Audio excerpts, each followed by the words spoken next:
Pa votat e diasporës zgjedhjet e fundit, ju kanë shtu 2%. Po ç'është? 2.1%.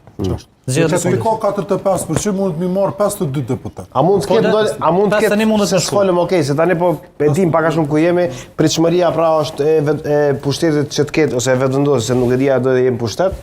54 deputet, sot 3 mandate mund t'i humbin, a është maksimalisht kjo ose jo, nuk e dim, ose do t'i kenë 50 deputet, ka mundësi që t'i kenë 50 deputet, ose ka mundësi që t'a kenë 51 deputet. Kjo situata 50 është masë problematike. 50-51. Po, me 50-1. A mund të ketë kjo 10 që ajo. Kjo është.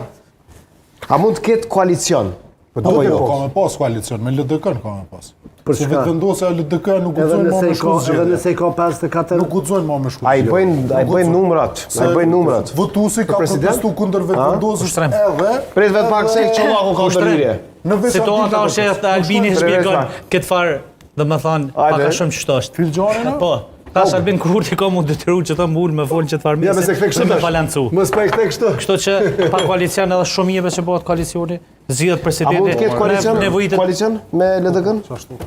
Unë po tham, duhet me pas koalicion ose me PDK ose me LDK ose me AK, kushdo që i nevojitet. Po jam shumë skeptik që Albin Kurti ka me bë koalicion. Po ka me bu, besë s'ki, ku me shku... Po dy shembuj na i ka dhonë Sholë që nuk bën. Pse nuk e bani me 51%? Na ka dhënë një shembull që e prish koalicionin. Ja, gabem bre kene, gabem bre shumë. Po çeve ta shohim Sholë na këtu jemi, e shohim, ti shohim